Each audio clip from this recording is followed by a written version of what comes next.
SSC AI पाठशाला में आप सबका बहुत बहुत स्वागत है। यहाँ हम सीखते हैं स्मार्ट तरीके से, पढ़ते हैं तेजी से और सफलता हासिल करते हैं। सोचिए जरा, एक नदी क्या होती है? जीवन देने वाली माँ या फिर सब कुछ तबाह कर देने वाली एक लहर? आजाद भारत के सामने यही एक बहुत बड़ा सवाल था।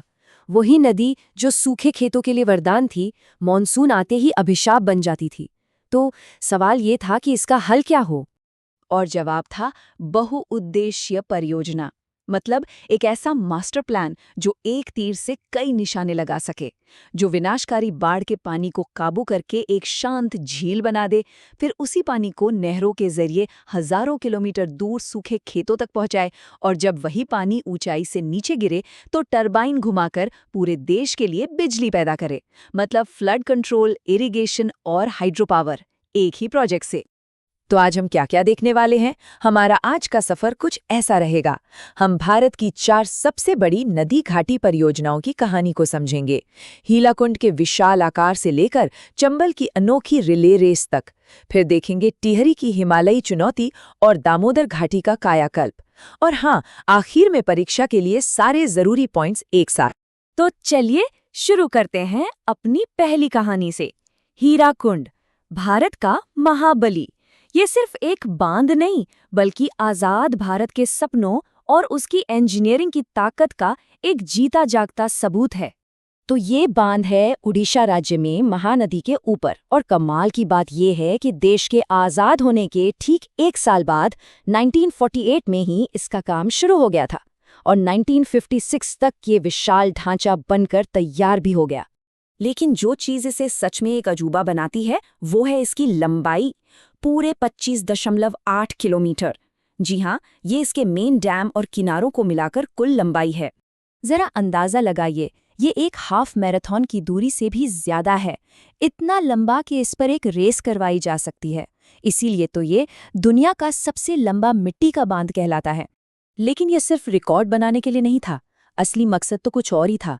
महानदी की विनाशकारी बाढ़ पर काबू पाना और देश के लिए खाने की कमी को दूर करना। इस एक प्रोजेक्ट ने खरीफ और रबी दोनों फसलों के लिए साल भर पानी की गारंटी दी, जिससे 2.5 लाख हेक्टेयर से भी ज्यादा जमीन पर सिंचाई मुमकिन हो पाई। अच्छा, अब एक अकेले विशाल बांध के आइडिया से थोड़ा आगे बढ़ते हैं। सोचिए, क्या हो अगर हम एक पूरी नदी की ताकत को एक रिले रेस की तरह इस्तेमाल करें? जी हाँ, हम बात कर रहे हैं चंबल घाटी परियोजना की।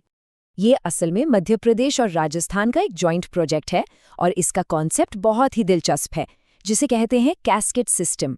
मतलब एक बांध से निकला हुआ पानी सीधे दूसरे बांध में जाता है। रेस का पहला बैटन है मध्य प्रदेश में गांधी सागर बांध के पास, फिर वही पानी पहुंचता है राजस्थान में राणा प्रताप सागर बांध तक, और उसके बाद जवाहर सागर बांध तक। यानी एक ही पानी से 3 बार बिजली पैदा की जाती है। और इस रिले रेस के पहले रनर यानी गांधी सागर बांध की टाइमलाइन को देखिए। 1954 में इसकी नींव रखी गई, और सिर्फ 3 साल के अंदर 1957 तक इसने बिजली बनाना शुरू भी कर दिया, और 1960 तक ये प्रोजेक्ट पूरी तरह से तैयार था। ये क्रोनोलॉजी एग्जाम के लिए बहुत जरूरी है, याद रखिएगा। अब तक तो हम मैदानी इलाकों में थे, लेकिन भारत का असली चैलेंज तो पहाड़ों में है। तो चलिए आपको सीधे ले चलते हैं उत्तराखंड के हिमालय में, जहां इंजीनियरिंग की सबसे बड़ी टक्कर हुई प्रकृति से। यह है टिहरी बांध की कहानी। यहाँ पर चैलेंज मतलब छोटा मोटा नहीं, बल्कि बहुत बड़ा था। पहली बात तो ये कि ये बांध भागीरथी और भिल्लंगला नदियों के संगम पर बना है, और सबसे बड़ी, सबसे खतरनाक बात, ये पूरा इलाका एक हाई एक्टिव सिस्मिक जोन में है, जहां भूकंप का खतरा हमेशा बना रहता है। ऊपर से ग्लेशियर से पिघलकर आने वाली तूफानी रफ्तार नदी को काबू करना अपने आप में एक बहुत बड़ा चैलेंज था।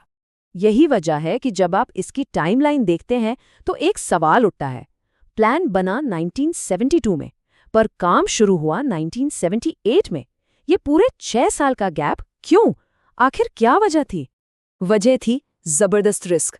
ऐसी जगह पर जहां कभी भी भूकंप आ सकता है, वहां अरबों लीटर पानी को रोकना कोई मजाक नहीं था।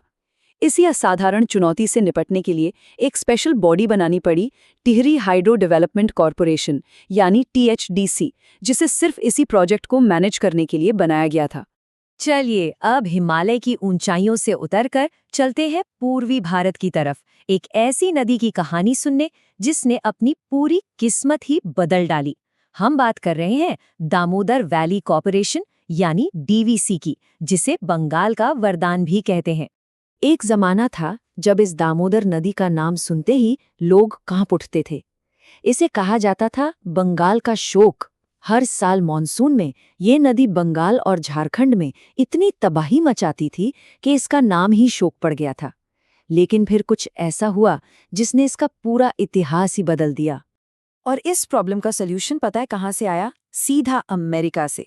अमेरिका की जो मशहूर टेनेसी वैली अथॉरिटी टीवी है ना, बिल्कुल उसी के मॉडल पर 1948 में बनाया गया दामोदर घाटी निगम यानी डीवीसी। ये सिर्फ बांध बनाने का प्रोजेक्ट नहीं था, ये पूरे इलाके के विकास का एक रेवोल्यूशनरी आइडिया था। और ये भी चंबल की तरह एक अकेला बांध नहीं था, बल्कि एक पूरा नेटवर्क था। इसे ध्यान से देखिए, ये क्रोनोलॉजी और नदियों का मेल एग्जाम में बहुत पूछा जाता है। सबसे पहले 1953 में बराकर नदी पर तिलैया बांध, फिर 1955 में कोनार नदी पर कोनार बांध, 1957 में फिर से बराकर नदी पर मैथन बांध और आखिर में 1959 में मुख्य दामोदर नदी पर पंचेत बांध। लेकिन इन सब बांधों के अलावा एक और स्ट्रक्चर है, दुर्गापुर बैराज। अब यहाँ एक छोटा सा पर बहुत ज़रूरी फर्क समझ लेते हैं बांध और बैराज में। देखिए, बांध का मेन काम है पानी को रोकना, एक बड़ी सी झील या रिजर्वॉयर बनाना। वहीं बैराज पानी रोकता नहीं, वो बस पानी के रास्ते को कंट्रोल करके उसे नहरों की तरफ मोड़ देता है सिंचाई के लिए। तो आज हमने 4 बिल्कुल अलग अलग कहानियां देखी, अलग अलग भौगोलिक चुनौतियां और उनके शानदार इंजीनियरिंग सॉल्यूशंस। चलिए अब फटाफट से वो सारे की पॉइंट्स देख लेते हैं जो आपके एग्जाम के लिए सबसे ज्यादा जरूरी हैं। ये स्लाइड समझ लीजिए आपके रिवीजन का ब्लूप्रिंट है। पहला, हीराकुंड महानदी पर दुनिया का सबसे लंबा बांध। दूसरा, चंबल घाटी चंबल नदी पर एमपी और राजस्थान का जॉइंट प्रोजेक्ट, एक कैस्केड सिस्टम। तीसरा, टिहरी भागीरथी पर हाई सिस्मिक जोन में बना भारत का सबसे ऊंचा बांध। और चौथा, डीवीसी दामोदर नदी पर, जो अमेरिका के टीवीए मॉडल से इंस्पायर्ड है।